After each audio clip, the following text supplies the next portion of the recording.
Halo teman-teman, kembali lagi di channel Rama Putra. Kali ini kita akan membahas 280 pegawai pemerintah PTSL Jakarta yang belum digaji sampai dengan 7 bulan.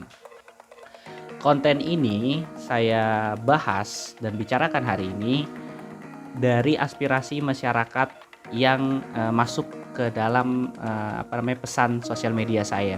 Nah, ketika kita berbincang-bincang, dia tidak ingin disebutkan namanya.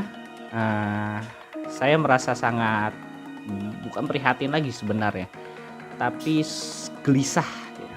Kenapa seperti itu ya? Kalian bisa bayangkan bagaimana 7 bulan mereka bekerja sebagai pegawai pemerintah non pegawai negeri sipil. Mereka tidak digaji selama 7 bulan.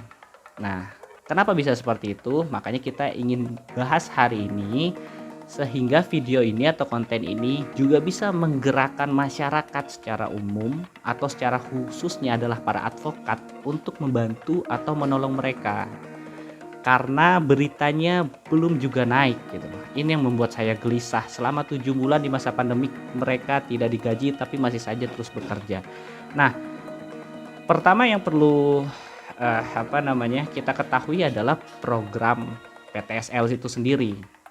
Jadi program PTSL itu adalah kepanjangan dari pendaftaran tanah sistematis lengkap. Kalau kita melihat ya dari kacamata awam, itu adalah bagi-bagi sertifikat para Pak Presiden maksudnya, dibantu dengan Pemprov dari Sabang sampai Merauke untuk mensukseskan atau mensertifikasi tanah secara gratis, sehingga hak kepemilikan tanah oleh masyarakat menjadi legal. Nah, program PTSL atau pendaftaran tanah sistematis lengkap ini disetujui Presiden di awal tahun 2018. Nah, melalui Kementerian Agraria dan Tata Ruang. Jadi, Kementerian Agraria dan Tata Ruang ini yang memberikan klasifikasi masyarakat yang layak mendapatkan bantuan PTSL maupun tidak, kayak gitu. Nah, pemerintahan provinsi yang mendanai melalui dana operasional, gaji karyawan, melalui dana hibah. Nah, sekarang yang perlu kita ketahui adalah karyawan non pegawai negeri sipilnya, atau kalau saya bilang tadi pegawai pemerintah non pegawai negeri. Itu cukup panjang memang kalau disingkat, PPNPN. PPNPN atau pegawai pemerintah non pegawai negeri terbagi menjadi dua, teman-teman. Yang pertama adalah PPNPN dari dana APBN. Yang ini sebenarnya adalah program pemerintah pusat yang sudah cukup lama, sudah bertahun-tahun, sudah 15 tahun mungkin. Tujuannya adalah untuk mensertifikasi kepemilikan tanah secara legal untuk perusahaan-perusahaan besar seperti mall, apartemen, tower, dan lain-lainnya. Jadi lebih komersil lah. Nah, tapi kalau PPNPN dari dana APBD ini tujuannya adalah membuat sertifikat tanah masyarakat yang secara gratis kayak gitu. Nah, jadi yang saya mau bahas adalah PPNPN dari dana APBD yang disetujui oleh Jokowi di tahun 2018 awal. Jadi saya disclaimer, ada 3 komponen: Presiden, Kementerian, dan juga Pemprov. Nah, yang mendanai secara operasional dan yang mengajinya adalah Pemprov melalui dana hibah. Nah, di sini yang jadi keresahan kita adalah semasa pandemik ini, teman-teman, karena mulai bermasalah karyawan non pegawai negeri sipil ini yang menggarap program PTSL, mereka tidak digaji dari bulan Januari sampai dengan sekarang, berarti bulan Juli. 7 bulan, ya benar kan? Januari, Februari, Maret, April, Mei, Juni, Juli. Selama 7 bulan mereka tidak digaji. Mereka hanya diberikan harapan yang semu. Pada saat bulan Januari, Februari, mereka dijanjikan bahwasannya gaji mereka akan turun di bulan Maret. Nah, setelah itu kalau dari catatan saya, setelah bulan Maret terus habis itu gaji mereka di apa namanya ya, diberikan janji lagi atau PHP lah bahasanya, itu pada bulan Mei atau Juni kayak gitu. Nah di bulan Juni mundur lagi Juli. Nah sekarang karena sudah bulan Juli, diberikan harapan lagi di bulan September atau Oktober. Begitu wacana yang berkembang. Nah oleh karena itu saya ingin mengajak masyarakat untuk kita bisa sadar akan peristiwa ini. Ini kan adalah hasil sistem kelembagaan yang tidak apa namanya ya, yang tidak kredibel gitu kan. Ketika memang saya mengerti di masa pandemik ini butuh dana untuk bantuan sosial, terutama dari Pemprov Jakarta nih. Nah, tetapi sayangnya mereka mengambil dana hibah untuk gaji karyawan non PNS ini yang menggarap program PTSL. Nah, jangan seperti itu maksud saya. Jangan mengambil semenah-menah gitu, sewenang-wenang, mohon maaf. Jangan mengambil sewenang-wenang sehingga mereka juga kan manusia. Jumlah mereka memang tidak banyak lah kalau dibandingkan jumlah masyarakat Indonesia itu mencapai 270 juta. Tapi 280 orang ini mereka punya keluarga, ya mulai dari orang tuanya, anak istrinya, bagi yang wanita ya suami dan anaknya, ya pokoknya keluarganya yang mereka harus mendanai kehidupan mereka di masa-masa sulit ini. Mereka harus mendanai dengan cara dari gaji itu. Nah jangan sampai ketika progres saja nih, karena kan memang bisa dibilang progres kalau kita lihat dari info berita PTSL ini. Misal kayak di bulan April 2018, Presiden Jokowi itu menyerahkan 3.331 sertifikat tanah kepada masyarakat Jayapura dan Papua. Terus di hari Rabu 17 Oktober 2018, Jokowi juga hadir di kawasan Berkat Nusantara atau KBN.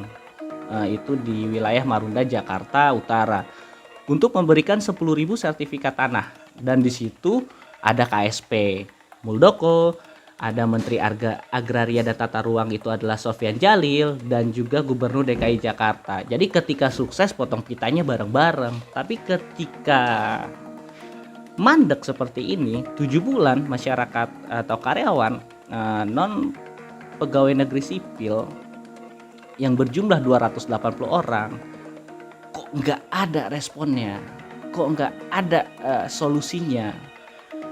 Dan bahkan yang lucunya lagi, wacana yang berkembang yang masuk ke saya, pernah ada diskusi di live Instagram dari Wakil Menteri Agraria dan Tata Ruang. Ya karyawan non pegawai negeri sipil PTSL itu kan dia bertanya haknya melalui kolom komentar. Tapi apa yang dirasakan adalah menurut saya pasti ada teguran dari Badan Pertanahan Nasional ya, BPN ya. Nah, karena mereka kan di bawah BPN juga gitu ya kan, soal pertanahan atau sertifikat tanah. Dan katanya ada wacana bahkan sampai dicari dalangnya yang membuat keributan atau yang berkomentar menanyakan haknya. Ini lucu, ini sangat lucu. Mereka sudah menjalankan kewajibannya sebagai karyawan non pegawai negeri sipil program PTSL. Tapi mereka tidak boleh menuntut haknya. Dan gaji mereka selalu saja diundur. Jangan sampai ada wacana ketika bulan September dan Oktober gaji ini tidak dibayar dan mereka di PHK. Menurut saya ini realistis ketika media tidak melihat ini atau para advokat tidak memperjuangkan hak mereka. Saya juga belum tahu ya mengapa tidak ada pendampingan secara hukum. Apa mungkin informasi ini belum tersebar gitu loh, atau mungkin informasi ini belum dikonsumsi secara massal oleh masyarakat. Karena saya masih yakin masyarakat itu adalah power kekuatan yang besar, yang baik, yang bisa menjadi bantuan untuk 280 pegawai pegawai apa tadi saya bilang ya, pegawai pemerintah non pegawai negeri sipil gitu. Soalnya singkatannya panjang banget, PPNPN, pegawai pemerintah non pegawai negeri PPNPN. Nah, eh, jadi jangan sampai dilema ini berlarut-larut karena Pemprov bisa saja mematikan dia secara perlahan. Kalau misalnya Pemprov tidak punya uang, kalau kekeringan dana akan bisa sinergi dong dengan pemerintah provinsi. Pemerintah pusat maksudnya. Kan ada kabar baik katanya dana yang yang dikelola oleh Menteri Pertahanan itu sebesar 50 triliun surplusnya gitu. Ya danai mereka 280 orang ini, orang kabarnya gajinya cuma 4 juta kok sebulan. Nah, kalau gajinya 4 juta sebulan dikali 280 yaitu 1.120 juta. Nah, selesai hitung dulu. Nah, kalau misalnya dikali 7 ya berarti sekitar 7 miliar sekian, ya kan? Sedangkan 1 triliun aja 1.000 miliar. Jadi sebenarnya ini nggak besar gitu loh. Tapi bagi kami, bagi masyarakat menengah ke bawah itu sangat penting gitu. 4 juta itu sangat penting untuk kami meng-create kebutuhan hidup layak kami dari gaji itu gitu lah. Apalagi 280 orang ini mereka terseok-seok kawan-kawan. 7 bulan mereka tidak dibayar tuh gimana rasanya ya. Nah, saya menghimbau kepada pemerintah provinsi segera pecahkan solusi ini. Bulan ini mereka harus digaji. Dan juga saya mengajak teman-teman 280 orang ini, tenang, kalian tidak sendiri, akan banyak yang mengadvokasi kalian karena kabar ini pasti akan menyebar. Dan bagi advokat, tolong selamatkan mereka, bantu mereka secara hukum hingga mereka dapat haknya. Dan mohon maaf kalau misalnya saya katanya terbata-bata karena emosi yang tidak terkendali. Dan terima kasih sudah menonton. Untuk berkomentar atau memberikan pandangan bisa ditulis di kolom komentar di bawah ini. Terima kasih. Salam sejahtera.